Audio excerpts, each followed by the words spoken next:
Well, it's 5 o'clock somewhere, and that must mean it's time for another Food for Thought Friday.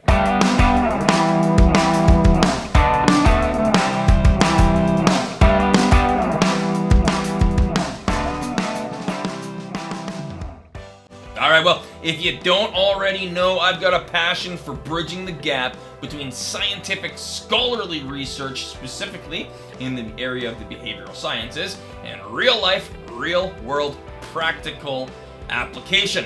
And this week I had the opportunity to discuss the topic of emotional intelligence, and that brought my memory back to a paper published all the way back in 2010. And the paper is called Emotional Intelligence, a Catalyst for Inspirational Leadership and Management Excellence. As always, I'm going to show a screenshot of that somewhere here on the screen, usually over there. The paper was published in the journal Total Quality Management, and the paper discusses multiple models of emotional intelligence while critiquing each, and then, not surprisingly, presenting a new model for consideration. Now, one of the models outlined in the paper was that of Daniel Goleman, and although Goleman's model has been critiqued and challenged, I'm going to refer to it going forward, as quite frankly, it's the most streamlined and simplest to understand. After all, the most detailed, complex, and accurate model isn't worth a thing if the end user doesn't actually use it and apply it. So, as Goleman's model, in my opinion, is the easiest to comprehend for the broadest audience, I'm going to outline it briefly and offer a few tips on how you and I can increase our emotional intelligence. Now, according to Goleman, emotional intelligence consists of 4 domains, and they are self-awareness, social awareness, self-management, and relationship management. And in the area or the domain of self-awareness is the ability to understand our own emotions and their impact on our performance. And so a few strategies then to improve our self-awareness. Number 1, know who and what pushes your buttons. Who and what are your trigger points? By identifying specific people and situations that push your buttons, you're going to be more able to manage your response to those triggers. So know who, know what pushes your buttons. Number 2, check yourself. Take a minute to understand your mood before it dictates the message that you convey to those around you. Are you demonstrating warmth? That's a signal to others that they can trust you. Are you demonstrating competence? That's a signal to others that they can respect you. That's taken and pulled from research by Amy Cuddy on first impressions. Perhaps we'll dive into that at another time. So understand your buttons, understand what and who pushes your buttons. Take a moment to check yourself.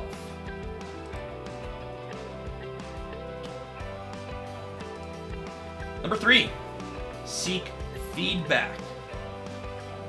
Everything that you and I see, including yourself, including myself, is viewed through the lens of experiences, beliefs, and mood. A sharp remark from one coworker may be perceived by one person as decisive or by another person as divisive. Now, inviting feedback allows us to understand how others perceive us and how this impacts our performance. Without collaboration, our ability to perform at our jobs is extremely impacted. So once we have looked at self-awareness, we can look then to self-management. And self-management is defined as emotional control, emotional self-control, the ability to maintain a positive outlook in the midst of a stressful circumstance. So a few tips then for increasing our self-management. Number 1, control your breathing. Control my breathing. By consciously controlling our breathing, we bring our mind and our body out of a state of fight or flight, allowing us to be more proactive rather than simply reactive. So we control our breathing. Being proactive means that we are in control of our emotions and attitudes rather than allowing the circumstance or other people to control us. Number 2, smile and laugh more. Smile and laugh more. Cognitive behavioral therapy, in which I am not a trained practitioner, but cognitive behavioral therapy is a technique used in clinical psychology, and it's found that our emotions often respond to physical cues. Body language has a profound effect on our mood. Smiling, even a fake or a forced smile, has been shown to increase mood and decrease levels of stress. So number 2, smile and laugh more, even if you're gonna fake it. Number 3, to increase self-management skill, take control of your self-talk. Take control of my self-talk.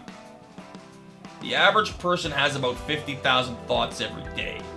How we feel is directly related to how and what we think. We need to accept responsibility for our actions, not somebody else's. Take responsibility for our actions.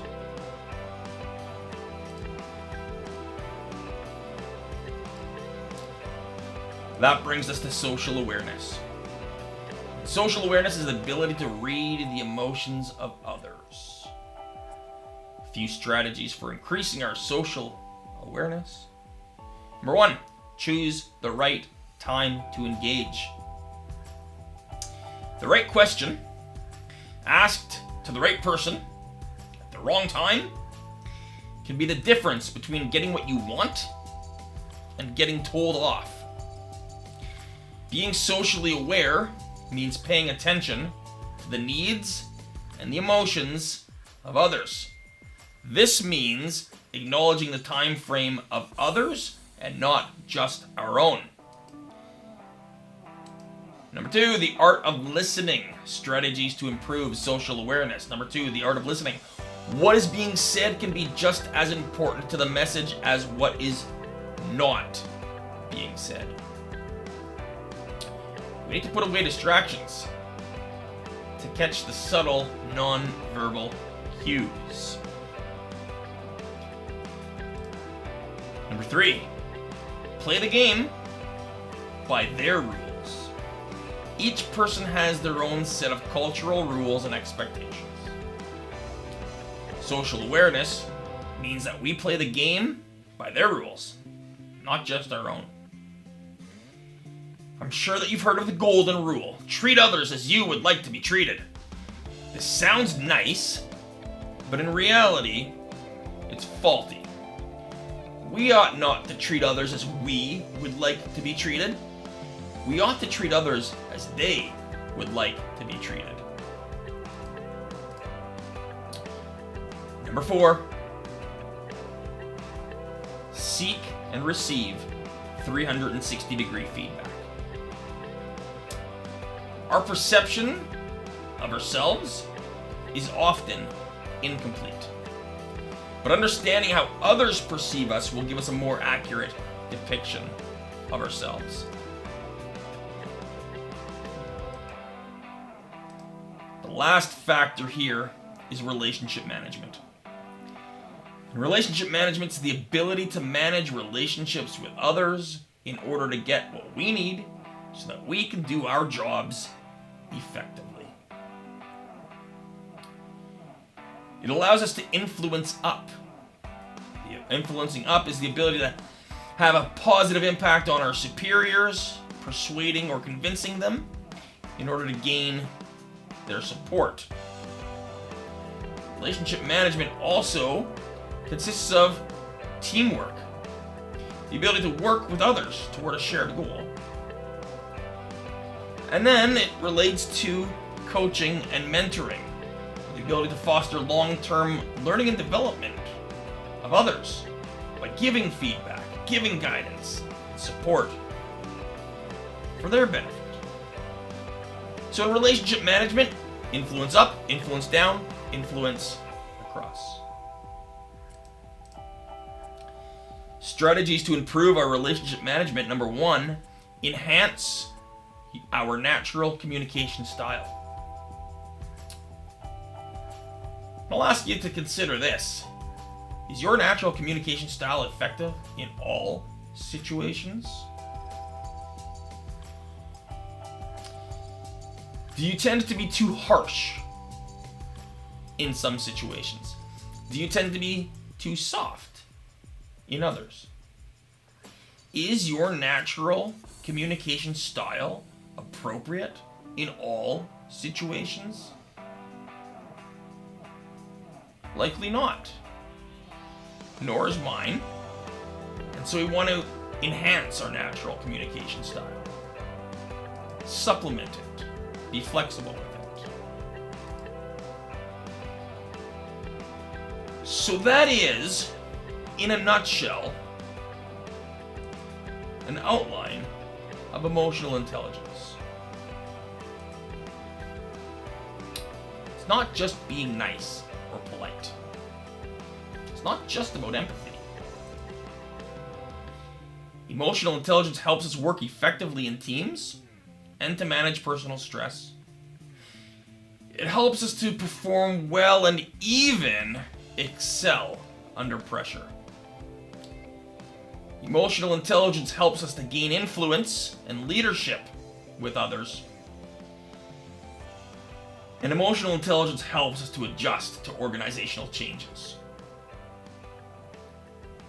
You know, I heard once upon a time, executives are hired for their intelligence and fired for a lack of emotional intelligence. Let's consider that. Let's consider ways that we can improve our own emotional intelligence to increase our productivity and performance and those around us. Love it, hate it, or somewhere in between. I hope this has been food for thought. And I hope it helps. Follow me for more. And I'll pause there and recognize, speaking of emotional intelligence, I probably just insulted my entire audience. Let's start again.